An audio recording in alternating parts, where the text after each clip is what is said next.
From Scripps Sports, this is Brawl of the Wild, the rematch. Presented by Town Pump. Pump it up.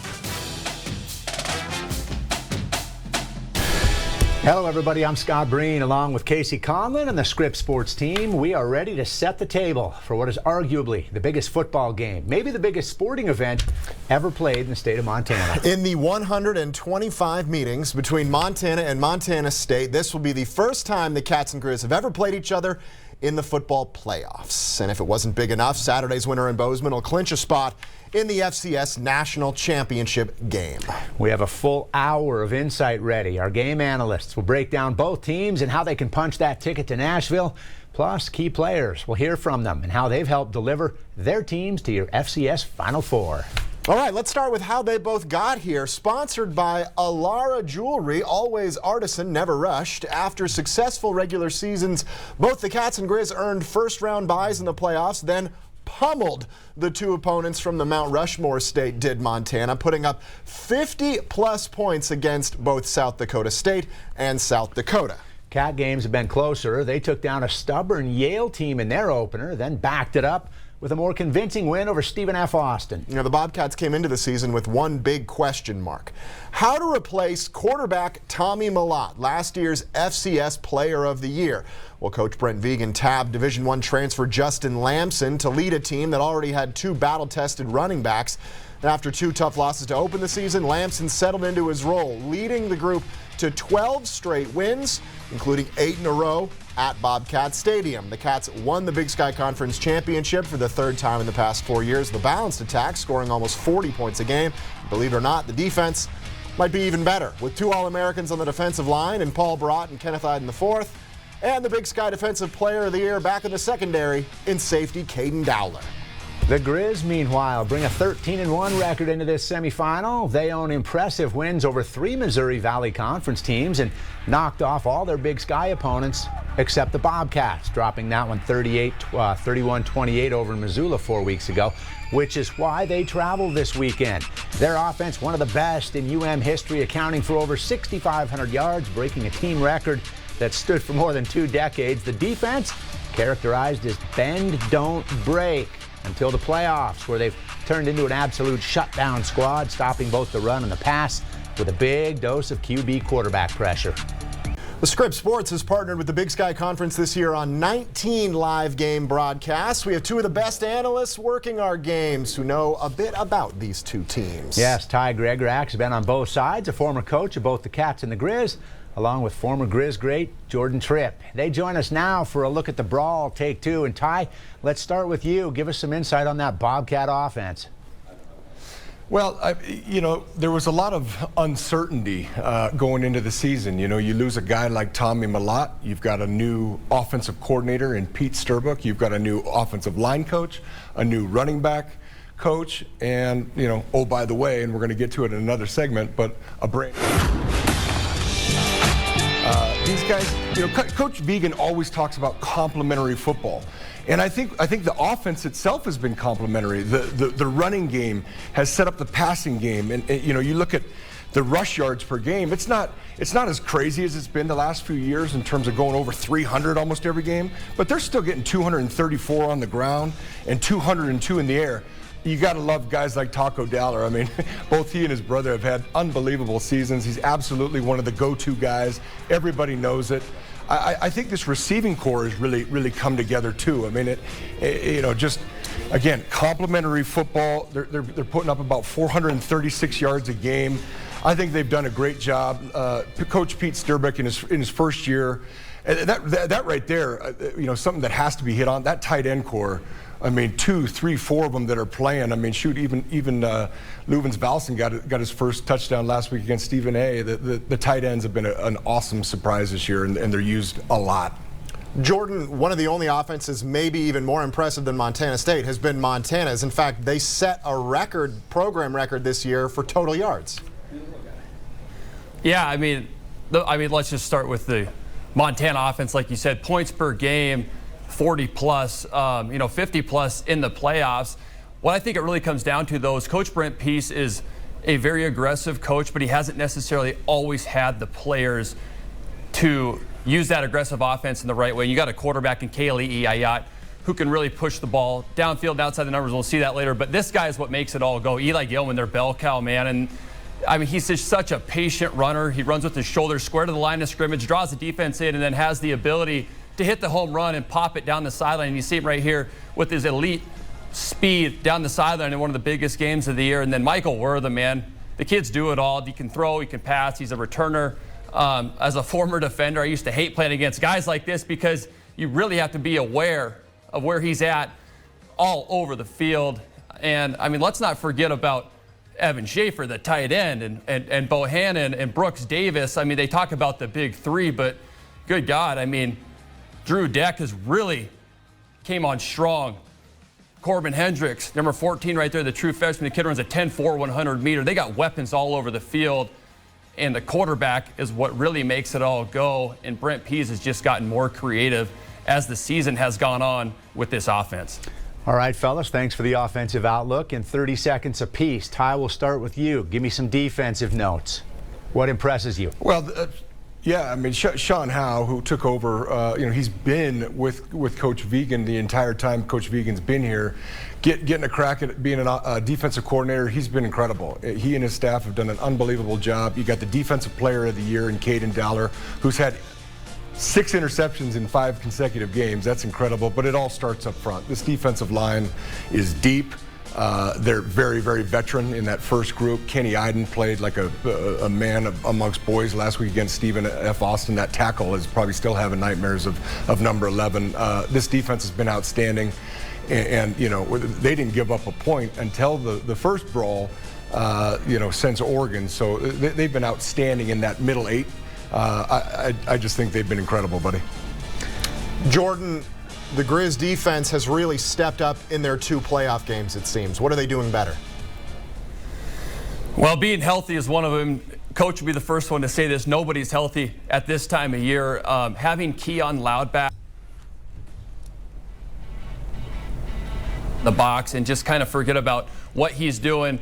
And you see Montana right here. They're so opportunistic with the turnovers, and that comes from pressure heavy. They live and they die by it, and a lot of these interceptions have come off of pressure, and that allows the defensive players to be a lot more aggressive and just predictable that the ball is going to come out probably in 3.5 seconds or less, so you can jump those underneath routes. But it's also got them in trouble, and it's also allowed them to give up a lot of yards before the red zone. That's where they've really been able to tighten down. And if they're going to have a chance at winning this game against Montana State, they're going to have to play extremely well in the red zone.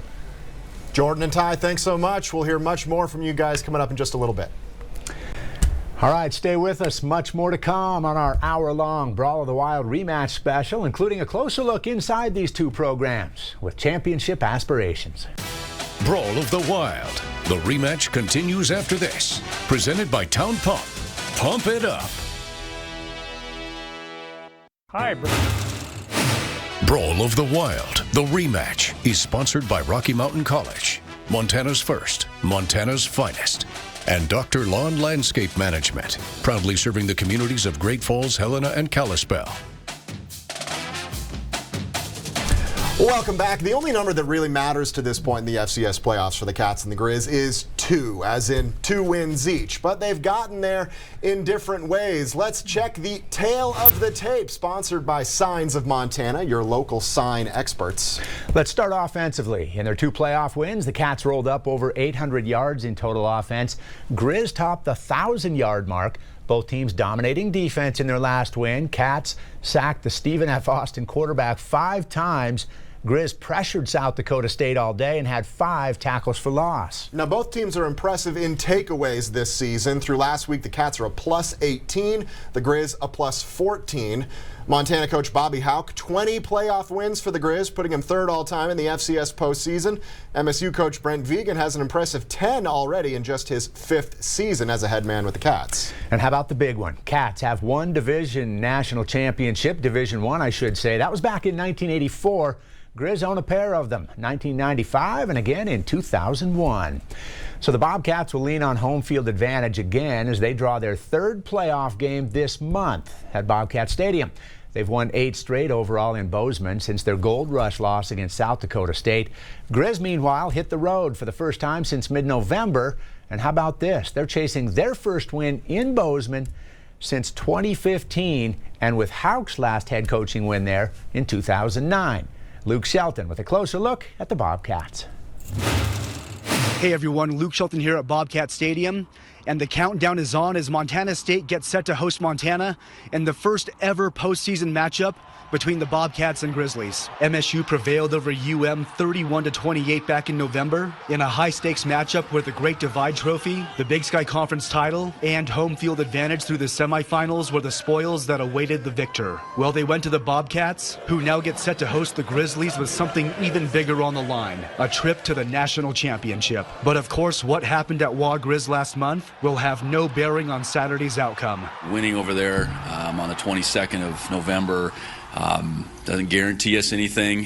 The only thing it guarantees is the game's played here in Bozeman. 124. That's the number of times the two teams have met, but all in the regular season. And the fact that a playoff collision hasn't happened before is certainly surprising, but at the same time, you had to figure that eventually the stars would align. You know, the fact that it hasn't happened isn't completely crazy. It was bound to happen at some point, and here it is. I think it's going to be a great opportunity for our players, you know, certainly for our fans. Montana State will carry a 12-game win streak into what's being tabbed as one of the biggest sporting events in the history of the Treasure State. And the fact that they're facing their arch rival with a spot in the national championship on the line means something, but at the same time, it'll be crucial to carry a level-headed, next game up mentality into what should be a wild atmosphere at Bobcat Stadium. Yeah, pretty excited. You know, anytime we get to strap it up with these guys and play in Bobcat Stadium, you know, it's going to be an awesome opportunity.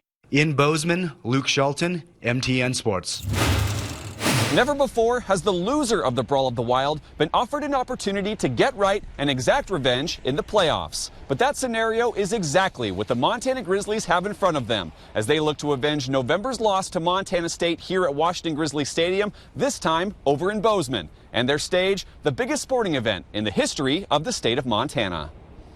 I don't think that's ever happened, so to get to play them again, it'll be very special, and playing them home this year and then having a shot at them again in the playoffs at their place, so it'll be very fun. Even UM head coach Bobby Houck predicted this rematch would happen before the first meeting. Didn't matter really who won that game. We'd probably be 2 and 3 in the seeding. I made an assumption they were going to put North Dakota State first. I didn't think they should. I thought they should put one of us, whoever won our game, but that wasn't what they were going to do, and so it was logical we'd be playing. So, with just 2 games and not even a month in between the last time these rivals lined up, it's a rare situation as far as preparation against a familiar opponent. Houck also likened it to the NFL model, where teams play opponents more than once every season. We weren't able to beat them 3 weeks ago. When you look at that as a head coach, you worry about the matchups. You know, is it a bad matchup for us? Is it a bad matchup schematically? Is it a bad matchup personnel-wise? It's unique to actually have the head-to-head competition. It was a couple of swing plays that proved to be the difference in an all-time classic when these two met in November. Now, the gloves are off, and everything is on the line as the Treasure State and the pride from every corner in Montana take center stage once again. And Nashville awaits the winner. You grow up watching this game, and it means a lot to a lot of people here. And like you said, it's our Super Bowl, so being able to, you know, play in that twice and have the opportunity to go play in it for your senior year, it's pretty special. Reporting in Missoula, Kyle Hansen, MTN Sports. Still to come, 2 players who will have a big say in who wins on Saturday. It's a quarterback breakdown with our Scripps Sports analyst next.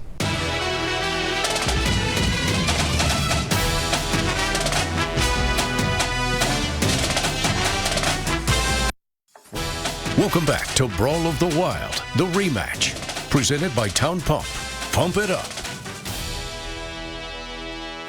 Quarterback play for both sides has been outstanding this year. Montana's Keali'i Ayat leads the entire FCS in passing with over 3,800 yards, while Cat's first-year QB Justin Lamson has accounted for 34 total touchdowns, 12 of those on the ground. Yes, we are joined again by Scripps Sports analyst Ty Gregorak and Jordan Tripp with more on the very different but very successful field generals. And Jordan, your perspective from what you've seen all season long from Keali'i Ayat. Yeah, I mean, Keali'i has just matured before all of our eyes. I mean, he started out as a running type quarterback, and what he's been so dangerous at now is throwing from the pocket, downfield, and outside the numbers is where he's the most dangerous. And what allows him to do that is his vision, his coaching, but his arm strength. He can make all the throws. This is one of the best throws I've seen a quarterback make in college football this season against Montana State in that last game. And for him to have, and the Grizz to have, a big game, this next one, he's going to have to perform and play his best football for the Montana Grizzlies. Ty, we've said it a lot, but I don't know if we can ask this question enough. Coming into this season, trying to replace Tommy Mellott had to feel like a Herculean task. You're close to the Montana State program. Could anybody have guessed this is the kind of season Justin Lamson would have? No. And just going back to Tripp, I mean, I think both these quarterbacks made a case to be the offensive player of the year. Lamson got the newcomer of the year, which he absolutely deserved. But this guy is special. He's got it between the ears. He's a fiery competitor. You said it, 34 total touchdowns, 3,344 total yards on the season. I love that play. That was a momentum-changing play in the first brawl. What's great about Justin, though, guys, last week when he threw that interception, and you could tell right away he knew it was a dumb throw.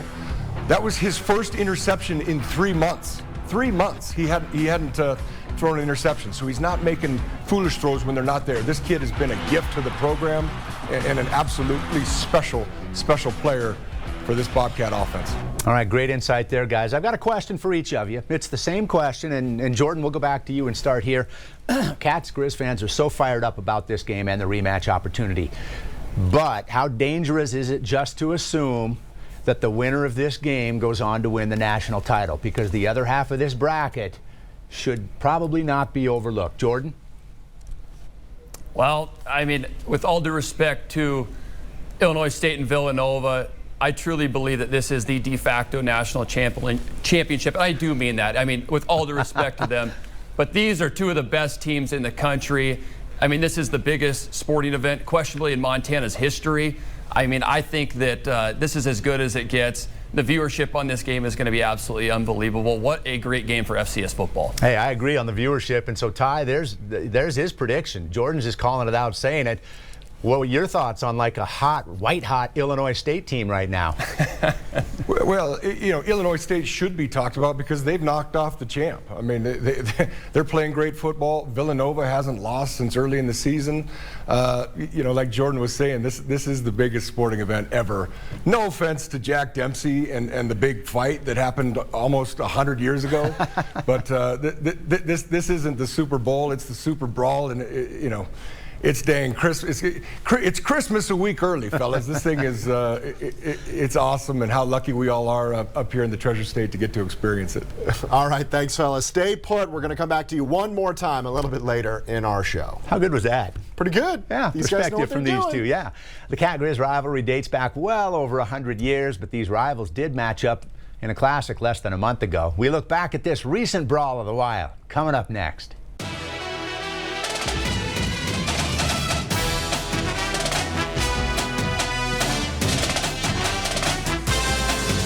Welcome back to Brawl of the Wild, the rematch, presented by Town Pump. Pump it up. Last month's Brawl of the Wild was billed as the FCS Game of the Year. It had everything, including a conference title on the line, plus one undefeated season at stake. The ball game itself certainly lived up to it. In front of a record crowd of over 27,000 at Washington Grizzly Stadium in Missoula, the visiting Bobcats made a couple of key plays to pull out the 31-28 win. Back and forth until the third quarter when an Ayat pass slipped past Michael Wortham's fingertips and into the hands of Bobcat DB Caden Dowler, who brought it back for a pick six to give the Cats a 24-21 lead going into the fourth. Grizz had that chance to tie, but a 44-yard field goal attempt here was blocked by Missoula Sentinel grad Zach Cruz. Lamson then scored on a 23-yard touchdown run. There it is. That pushed the score to 31-21. And then Grizz running back Eli Gilman said, you know what, we're not done. He got to score with helped to score with that electric 52-yard run. Lamson and the Bobcats, though, run out the clock, hold on from deep in their territory, and a couple third down conversions later, Bobcats ice it. It was the first win for MSU in Missoula since 2018, and the Great Divide Trophy now resides in Bozeman for another year. The Cat-Grizz rivalry dates back to 1897. This is the 125th time the teams will meet. Of course, though, the first that they'll meet in the postseason. Yeah. The prize to the winner, a trip to the national championship in Nashville. The Grizzly, the all-time series, 75-44 with 5 ties in there. The Grizz also have a winning record in Bozeman, 25-22-3, but the Cats have won 7 of the last 9, including 4 straight in Bozeman. Grizz do hold a sizable overall series lead, but of course, as we all know, it is getting closer and closer. Expect at least 22,000 fans in the stadium with standing room only on Saturday. And high-priced tickets, friends. Well, we all know today's Cat-Grizz rivalry is intense, but it wasn't always a polished production, if you will. Believe it or not, early games were actually played on pastures, touchdowns were only worth 4 points, and coaches were also referees. Imagine that one today. It'd be a little tough. Our Tom Wiley spoke to a football historian up in Great Falls for an entertaining look at some of the lesser-known fun facts in this rivalry's history. Now, everyone knows that this is the first time Montana and Montana State have ever met in the postseason. But a lot of people don't know this is not the first time they've met twice in the same season. Since 1913. So it's been 112 years since this happened. That's Great Falls historian Tom Donovan. He spent decades researching the Cat-Grizz rivalry and published a comprehensive book spanning 846 pages documenting the all-time series, from the first points scored to forgotten traditions and uncovering stories that show just how different the game used to be. Montana and Montana State both scored a 4-point touchdown. Even officiating looked nothing like today's game. The coach of Montana was the umpire. The coach of Montana State would be the referee. And at halftime, they'd switch. There weren't any PA systems, so for fans trying to follow along, it wasn't easy. So you had 1 or 2 experts on the sideline with them with a handheld megaphone, and he'd explain what's going on. Even school identity took time. Montana State once held a mascot naming contest, and one entry still stands out. Because evidently there wasn't enough good entries. In fact, they had chipmunks. Chipmunk was one of the suggestions. So while Saturday's game is historic in its own right, it's also adding to one of the richest backstories in college football. Tom Wiley, MTN Sports. Still to come on the Brawl of the Wild, the rematch. We break down some of the key players in Saturday's game. We're back right after the break. Welcome back, everybody. We'll see plenty of pivotal players on either side of this matchup determining Saturday's outcome, but we'll be keeping a close eye on these particular 4. Take a look. For the Grizz, Eli Gilman has been a difference maker all season. Montana's workhorse is one of the best running backs in your entire FCS. Other side of the ball, Kyan Loud might be the most important player on the Grizz defense. He missed 8 regular season games, including last month's Brawl, but he's back for the playoffs, and Montana's defense certainly looks like a different unit. And Montana State's rushing attack features multiple runners, with Adam Jones and Julius Davis in there. Davis, the most physical, and can be a dominant rusher with over 1,000 yards on just 150 carries. He'll, of course, need to keep his composure and avoid costing penalties like the taunting call he had against Stephen F. Austin that negated the long touchdown run last week. On the other side, Kenneth Iden, he has been a force, especially in the playoffs. The Bozeman native 6 sacks in his past 4 games, including 3 last week against Stephen F. Austin. Our players to watch, sponsored by Roundhouse Sports, keeping your family outside since 1971. Montana natives will, of course, step into the spotlight, representing their respective hometowns. The senior year for one Butte product weathered a bumpy start, but it's now rolling in a dream fashion. Our Kyle Hansen shows us why.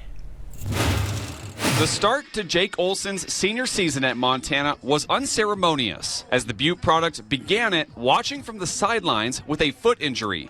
Normally, there should be excitement for the final ride to come, but for Olsen, it was apprehension and worry. I got my injury this summer. I honestly kind of thought like that might have been it right there, but battling back from injury, just all the rehab and stuff I did. Once I finally get back, I knew I just had to savor every single moment, every play. The road to recovery was long as Olsen leaned on his faith and worked his way back. You try your darn hardest not to let it, completely crush your spirit. And I can't speak for everyone, but for myself, being at my senior year, it just kind of devastated me for a while. Finally, once I got to the stepping stones of that, this is the last year, you just gotta go out and give it everything you can. Olsen did just that and made his return in mid-October for UM's game against Sacred Heart. As a tight end, Olsen cracked the rotation back in 2023 and has been primarily used as a blocker as he helps set up others for success. There's nothing that fires me up more than nose deep blocking someone. All of a sudden you hear the roar of the crowd and you look up and Eli or one of our backs or even a long bomb downfield if we're in pass protection. There's no better feeling than like, yeah, let's go, big play. And it's because of all the guys up front getting the blocks and making it happen. With his degree and an engagement also in hand, life is formulating for Olsen as the final ride winds down. I'm kind of proud of myself for not letting anything slip away, building my life and just building on, just kind of seeing to how it's leading and where it's going so far. And I got a lot to look forward to next week, tomorrow, in a couple years from now. So, reporting in Missoula, Kyle Hansen, MTN Sports. Adam Jones was one of the key players of Montana State's run to last year's championship game, and after what many thought was a slow start to this season, the sophomore running back is playing his best ball at the best time. Luke Shelton has more on Jones's playoff performance. The Missoula Sentinel product had just a single 100-yard game in the regular season as he shredded Idaho State for 173 yards back in October. But he's been on a tear this postseason, putting up 107 rushing yards and a touchdown against Yale, and then totaling 160 yards and 3 scores against Stephen F. Austin. The offense was kind of flowing, and I think, the ball kind of bounced my way a couple times. I think, I benefited from a bunch of dudes doing their jobs. And so Jones and Montana State are now set to face the Grizzlies for the second time in less than a month, and with a lot more than a conference title on the line. And while MSU earned the win in Missoula back in November, Jones and this team recognize that they're going to be facing a very different Grizzly squad, one that's dominated in its first 2 playoff games. I think we definitely have confidence from that game, but at the same time, they're going to make a ton of adjustments. They're a great team. We're going to make some adjustments, so it's going to be a new game for sure. It's not going to look the same. It's not going to play the same, but I think we do have some confidence in how that game went. Ticket prices are astronomical, and I think it's safe to say that Bobcat Stadium is going to set an attendance record this weekend. For Jones, he's hoping that translates into his team having an edge. I think it means a lot, playing in Bobcat Stadium. I think we do get an advantage with that. It was really hard to play over in Missoula, and I think they're going to see how hard it is to play here. And so now the Bobcats set their sights on trying to secure one final game this season, especially for their graduating players. The seniors like Paul, Kenny, Alec, all those dudes, especially the guys that have been here for 4 or 5 years, they've seen this program, grow to the top. Those dudes have laid the foundation, and they've seen what this program has been and where it is now. In Bozeman, Luke Shelton, MTN Sports. It's a point of pride every year when these teams clash. Players who grew up rooting both for and against each side. A fun look at that when we come back.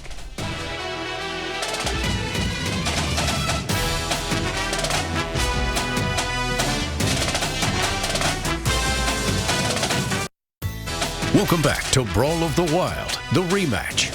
Presented by Town Pump. Pump it up. Welcome back. The foundations at both Montana and Montana State are built by Big Sky Country products. In Missoula, players earn the legacy jersey number 37, worn by a Montana native and passed on from player to player. In Bozeman, a Treasure State senior bears the legacy number 41. Yes, both legacy players this season actually hail from Billings. Paul Brott, following in his brother's footsteps, turning into a star at Montana State. The West High alum and senior defensive lineman took number 41 this season after Melstone's Brody Grebe donned it a year ago.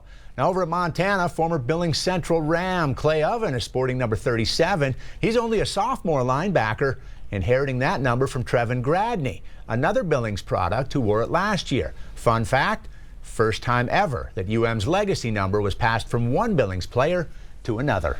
This year's Cats and Grizz rosters feature a combined 76 players from Montana, in fact, and more on the way next year. Our Slim Kimmel breaks down who the Treasure Staters are and where they come from. Montana natives almost always leave their imprint on the Brawl of the Wild. After all, it was Caden Dowler from Billings and Zach Cruz from Missoula who made the biggest plays in Montana State's rivalry win over Montana in November. With the team set for their unprecedented semifinal matchup Saturday, 76 Treasure State products highlight the rosters, 44 Bobcats and 32 Grizzlies. The players come from 24 Montana communities, ranging in size from tiny Melstone, population 126, to Billings, Montana's largest city, with a population around 120,000. Melstone claims Montana State linebacker Bryce Grebe, while the Magic City features 9 players between the two teams. The Cats are heavy with 6 West High alums like Caden and Taco Dowler. The Grizz boast former Central Rams Cade Boyd and Clay Oven. Missoula has more players in the game than any other Montana community, with 15 guys spread across the two rosters. Sentinel High School produced 9 of those, including Cruz and running back Adam Jones for the Bobcats, and Grizzlies TJ Roush and Gino Leonard. The 9 Spartans on the roster are the most of any high school. 49 of the 76 players competed in Class AA football in high school, 11 played in Class A, and 10 in Class B. 4 guys played 8-man football, and 2, Melstone's Grebe and former Floyd Lake star Mason Deathman, were 6-man players. And the number of Treasure State Cats and Grizz is set to grow next year. MSU has so far signed 10 Montanans as part of its 2026 recruiting class, and UM has inked 9. For MTN Sports, I'm Slim Kimmel. When we come back, hear from high school coaches who mentored some of these key players before they were Cats and Grizz.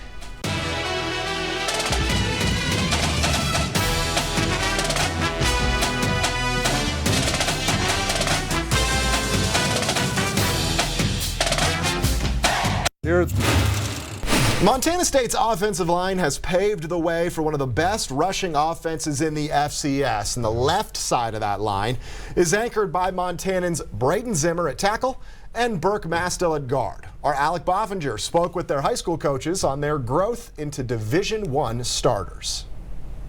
Saturday's game will feature 2 tremendous offenses anchored by some of the best offensive line play in the entire nation. Now a couple along the Montana State line, grown up right here in our own backyard as Burke Mastel and Braden Zimmer have become stalwarts for the Bobcats. Now their respective high school coaches knew years back that these two had what it takes to succeed at the next level. You know, I think the biggest thing is his height and his reach and his length, and you know the weight's going to come on. And you know, I had him in Class 2 and just telling him as a senior, ready to be 300 pounds, and he's like, I don't think so, but it's coming. And you know, his body still can be developed by Montana State by putting more weight on, and you know, he can still do the splits from what I understand. Just a really good athlete. And well, obviously he had the measurables. You know, he's a big guy and good feet. I think from my standpoint, what really set him apart was his leadership. Tough kid, and you know, obviously he's overcome some injuries throughout his career, and I think the grit that he had in high school and the way he was brought up at home and obviously in our program, I think that's benefited him greatly up there. You aren't going to see either Zimmer or Mastel parading in a cowboy hat on the sidelines or dancing in the end zone, but under the radar, it's just how they like it. well, because they don't need the attention. They don't need the pass on the back. I'm not saying other positions do, but I think other positions do at times, and offensive linemen don't need attention. I think they'd rather not have it. These homegrown Montana linemen could be the X factor in a game filled with skill position superstars. In Billings, Alec Boffinger, MTN Sports. Well, Montana's coaching staff has developed a unique recruiting pipeline. The Grizz picked up a turnkey impact player from Carroll College last year in Hunter Peck, and they've gone right back to that well this winter for another commit. Our Johnny Walker shares more with Fighting Saints coach Troy Purcell. 2 years running, Carroll College has produced the Frontier Conference Defensive Player of the Year.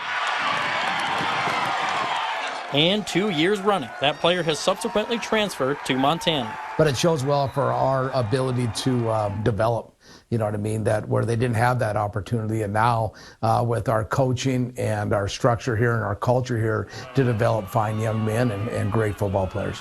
Less than 10 days ago, it was the NAIA's leading tackler, Braden Orlandi, leaving Helena for Missoula.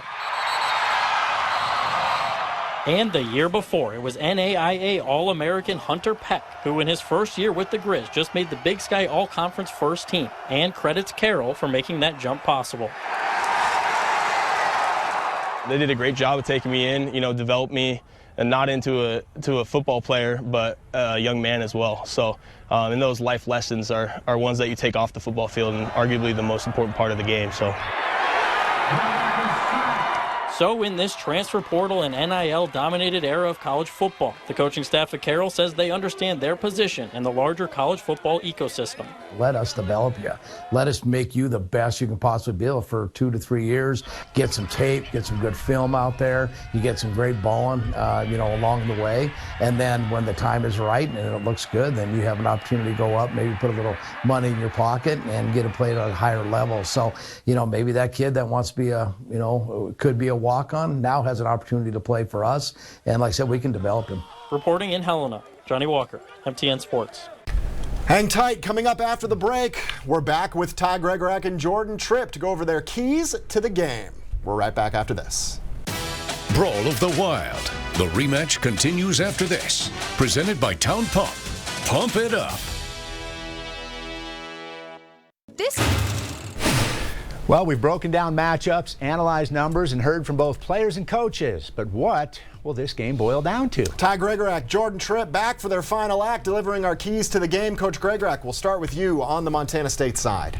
Yeah, sounds great, fellas. Let's talk first just offensively and defensively. I know it's a little bit Captain Obvious here, but you got to limit the big three. Limit Gilman, limit Ayat, and limit Wortha. They're going to make plays, but don't let the three of those guys just go off. And then on offense, Coach Vigen's been talking about it all week. Tone-setting plays. Tone-setting plays that can change the momentum of the game. You're at home.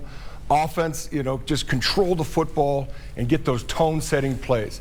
Special teams. We saw it in Missoula with the block kick by Zach Cruz. Don't allow for special teams plays to change the momentum of the game or ultimately affect the ending of the game. The three youngsters that have been kicking, punting, and snapping all season have really come along. There were some special teams woes early, and they've been really, really sharp the latter half of the season. And Miles Samstead was brilliant last week here at Bobcat Stadium. And then lastly, since Montana, so 3 straight games now, you're looking at a bunch of penalties. Now, a little of that's lopsided because the Cats were called for 12 of them for 100 yards last week against Stephen F. Austin.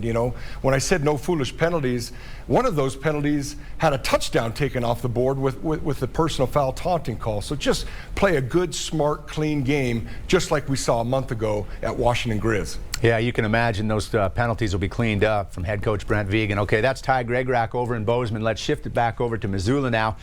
And Jordan Tripp. And Jordan, your thoughts on what the Grizz need to do to go into Bozeman and steal their first win there on that turf in a decade? Yeah, it really comes down to 3 things. You've got to win the turnover battle if you're Montana. Protect it on offense and take it away on defense, something that Montana has done exceptionally well in the playoffs. You've got to control the tempo of the game, win on first down, on offense and on defense, convert on third down on 0, and get off the field on defense. For Montana, they have to be aggressive and explosive like they have been the last 2 weeks in the playoffs. And when you're in the red zone, score touchdowns on offense. On defense, they must force turnovers or make Montana State kick if they're going to win this game against a very good Bobcat football team. Jordan Tripp, Ty Gregorak, thank you so much for all the insights, fellas. Enjoy watching this one. Brawl 2.0, Super Brawl, whatever you want to call it. Montana and Montana State kick off 2 p.m. Saturday for a trip to the FCS National Championship game. We're back in a moment. Hi. And this will just about wrap it up for us. A reminder, Cats and Grizz from Bozeman, Saturday, 2 o'clock. Can the Grizz sneak out of there with their first win in a decade? Looking forward to it. I don't think anyone needs a reminder at this point when and where this game is, but just in case you do, and just in case you need to look back at our FCS playoff bracket, reminder, the winner between Montana and Montana State will play the winner between Illinois State and Villanova. That's the second semifinal with a kickoff scheduled for 5:30 on ESPN2. And of course, a reminder, this year's national championship in Nashville, not the typical Frisco, with stadium renovations going on there. Also known as Music City, my friend. You bet. All right. Play the music. They'll play the music tomorrow afternoon in those 2 semifinals. Thank you for joining us. Appreciate you. Enjoy the game and have a great weekend.